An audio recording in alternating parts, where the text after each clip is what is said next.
Mahindra central rock star 110। তো এই বাইকের ইঞ্জিনের ব্যাড নয়েজ, তো ইঞ্জিনের ব্যাড নয়েজ হলে আমরা যে কাজগুলো করি আমরা আগে আপনাদের দেখাবো আসলে ব্যাড নয়েজ কেমন হচ্ছে। স্টার্ট দেব।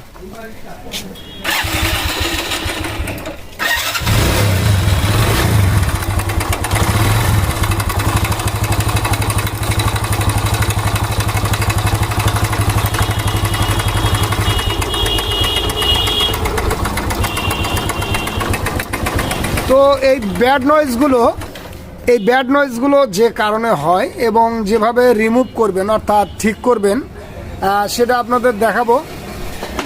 আর যদি সময় মতো এই প্রবলেমগুলো সলভ করা না হয় তাহলে কিন্তু টাইমিং চেন ছিঁড়ে ইঞ্জিনের মধ্যে আটকে যেতে পারে।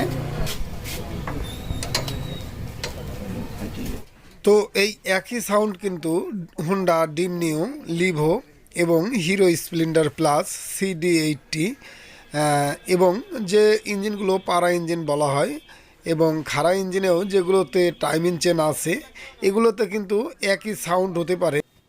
তো যদি এরকম সাউন্ডই হয় তাহলে কিন্তু আমরা যে কাজটি করতে যাচ্ছি আপনিও এই কাজ করে বাইকের সাউন্ডটিকে আবার সুন্দর পুনরায় আগের মতো অরিজিনাল যে সাউন্ডটি থাকে ওইভাবে করে দিতে পারবেন।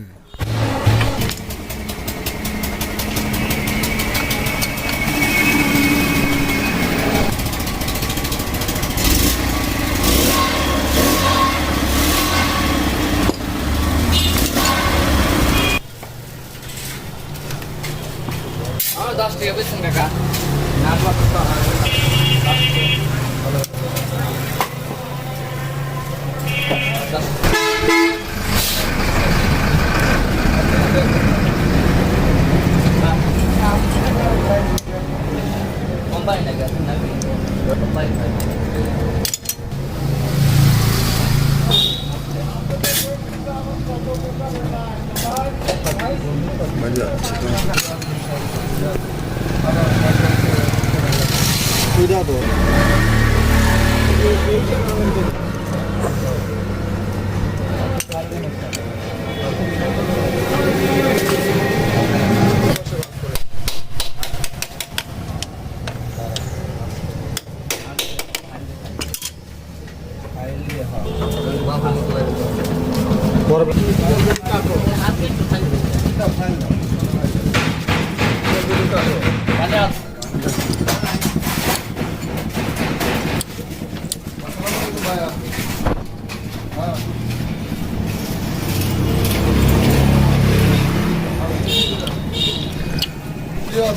তো আমরা যে বিষয়টা দেখছি এখানে যে পুশ রড আছে, এই পুশ রড অটোমেটিক লাফাচ্ছে অর্থাৎ খেলতেছে। এটা কিন্তু এরকমভাবে খেলবে না, এটা নিচে যে বল আছে এবং স্প্রিং আছে এটা দ্বারাই এই ওয়েল দিয়ে ভরে যাবে এবং এটা এরকম লাফাবে না বা খেলবে না, তাহলে কিন্তু সাউন্ডটা অ্যাকুরেট আসবে।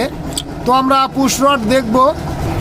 এছাড়া আমরা উপরের ছোট গার্ডারটা খেয়ে গেছে, এটাও আমরা পরিবর্তন করে দেব। তো আমরা পুশ রডটি খুলে দেখব আসলে পুশ রডের অবস্থানটা কি।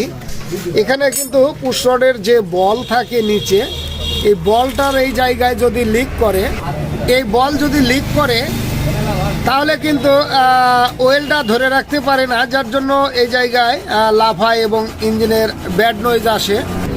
তো আমরা যখন মুখে নিয়ে ফু দেব তখন কিন্তু হাওয়াটা বের হওয়া যাবে না, হাওয়া বন্ধ হয়ে যাওয়া লাগবে। অর্থাৎ ইঞ্জিন অয়েল যে যখন ভরে যাবে তখন কিন্তু ইঞ্জিন অয়েলের দ্বারাই এটা কিন্তু টাইট হয়ে যাওয়ার কথা। এটা কিন্তু লিক করছে বিধায় এই সাউন্ডটা আসছে এবং পাশাপাশি গার্ডার নষ্ট হয়ে যাচ্ছে, এছাড়া চেনও নষ্ট হয়ে যায়।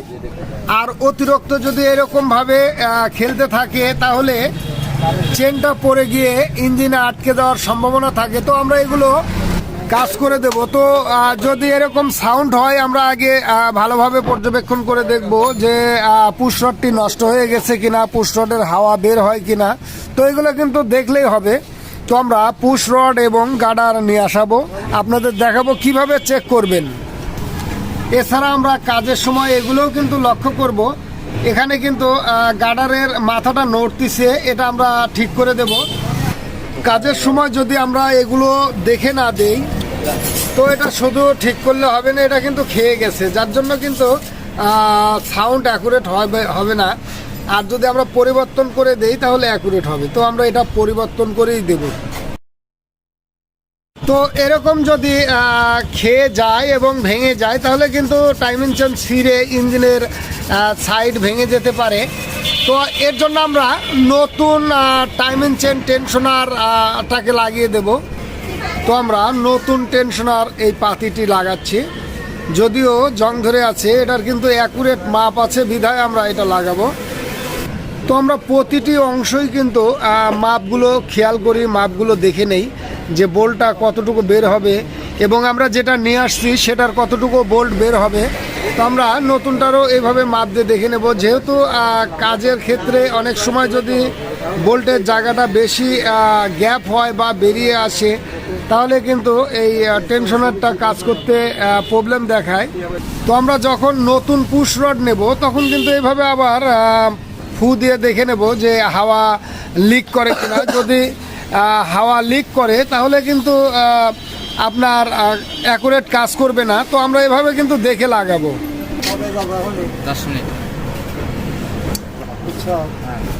তো আমরা প্রতিটি অংশ কিন্তু ভালোভাবে বোঝানোর জন্য চেষ্টা করি। আশা করি ভিডিওগুলো দেখে উপকৃত হবেন। এর জন্যই কিন্তু আমি পুঙ্খানুপুঙ্খভাবে মানে প্রত্যেকটি পার্ট বোঝানোর জন্য চেষ্টা করি, যাতে আপনারা এইগুলো ভালোভাবে বুঝতে পারেন।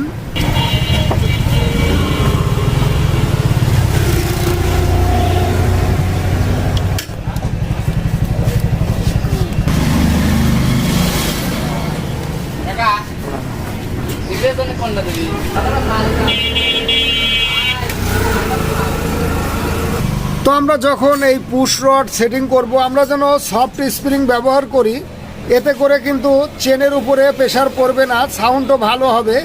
আর কিভাবে সাউন্ড ভালো হয় সেটা আপনাদের দেখাবো।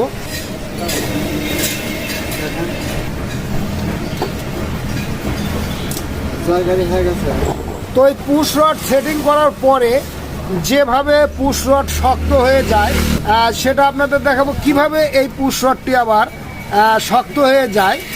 তো আমরা যেভাবে মোবিল দিয়ে দিচ্ছি এখান দিয়েও দিতে পারেন, এছাড়া নিচের 8 নম্বর বোল্টটা খুলেও মোবিল দিতে পারেন। তো ঠিক এইভাবে ধীরে ধীরে কিন্তু পুশ রড ইঞ্জিন অয়েল গিয়ে শক্ত হয়ে যাবে, তখন কিন্তু সাউন্ডটা একদম স্মুথ চলে আসবে। তো ঠিক এইভাবে কিন্তু কাজ করে। আর যখনই পুশ রডের বলটা নষ্ট হয়ে যায় তখন কিন্তু এভাবে আর কাজ করতে পারে না। শক্ত স্প্রিং দিলে পরে টেনশনারের উপরে এত চাপ পড়ে, এই টেনশনার গার্ডারগুলো নষ্ট হয়ে যায়, মোবিল পাম্প প্রিমিয়াম নষ্ট হয়ে যায়। এছাড়া মোবিল পাম্পের যে শ্যাফটটা আছে শ্যাফটটাও কিন্তু নষ্ট হয়ে যায়। এই জন্য আমরা সফট স্প্রিং ব্যবহার করব এবং যে জিনিসগুলো পরিবর্তন করে দিতে হয় সেগুলো আমরা দেখে লাগাবো। তো এভাবে কাজ করলেই কিন্তু সাউন্ড রিমুভ হয়। তো আপনাদের লাগানোর পরে আবার স্টার্ট দিয়ে দেখাবো কেমন সাউন্ড ছিল আর কিভাবে সাউন্ডটা পরিবর্তন হয়ে যায়। তো সেটিংয়ের সময় আমরা প্রতিটি পার্ট যেন দেখে লাগাই, যেখানে যে জিনিসগুলো সেটিং করতে হয় আমরা যেন এদিকে খেয়াল রাখি, কোনো জিনিস যেন আমরা বাদ না দেই এবং ইঞ্জিনের প্রতিটি পার্ট যেন আমরা ভালোভাবে টাইট দিয়ে দেই নাট বোল্ট। এছাড়া ম্যাগনেট লাগানোর সময় আমরা ম্যাগনেটের চাবির দিকে একটু খেয়াল রাখবো, ম্যাগনেটের চাবি যেন কোনো দিকে ডিস্টেন্স না হয়। যদি ম্যাগনেটের চাবি কোনো দিকে ডিস্টেন্স হয়, ম্যাগনেটটি যদি অ্যাকুরেটভাবে ম্যাগনেটের চাবির সাইড দিয়ে না যায় তাহলে কিন্তু ম্যাগনেটের টাইমিং এলোমেলো হয়ে যায়, এতে স্টার্টে প্রবলেম দেখা দিবে। এছাড়া স্টার্ট দেওয়ার পরে দেখা যাবে যে পিক আপ ঠিক মতো উঠছে না। এই জন্য আমরা ম্যাগনেট লাগানোর সময় কিন্তু এই চাবির গ্রুপটা যেন ভালোভাবে দেখে সেটিং করি। আমরা ম্যাগনেটের নাট লাগিয়ে ভালোভাবে যেন টাইট দিয়ে দেই যাতে ঢিল না থাকে। অনেক সময় দেখা যায় ম্যাগনেটের যদি নাট ঢিল থাকে পরবর্তীতে ম্যাগনেটের চাবি কেটে যায়।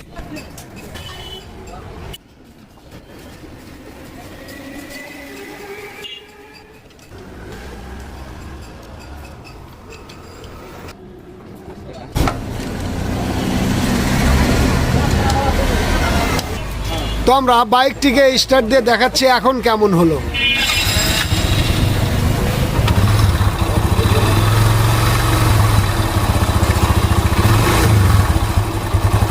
এখন কিন্তু স্মুথ সাউন্ড চলে আসছে।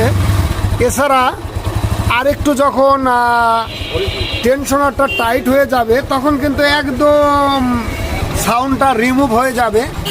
তো যাই হোক, এখন কিন্তু একদম সাউন্ড কন্ট্রোলে চলে আসছে, যা পূর্বে যে অবস্থানে ছিল অর্থাৎ নতুনের মতো হয়ে গেছে। কিন্তু যখন নতুন ছিল তখন কিন্তু এরকম সাউন্ড ছিল।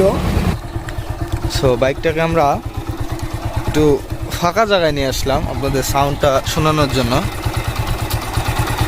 তো ঠিক এরকম যদি আমরা ব্যাড নয়েজ চলে আসে তাহলে আমরা কিন্তু এইভাবে কাজ করে দিলে পারে একদম স্মুথ সাউন্ড চলে আসবে। আর যদি টাইমিং চেন দেখি আমরা নষ্ট হয়ে গেছে টাইমিং চেনটা, তাহলে আমরা টাইমিং চেনও পাশাপাশি পরিবর্তন করে দেব।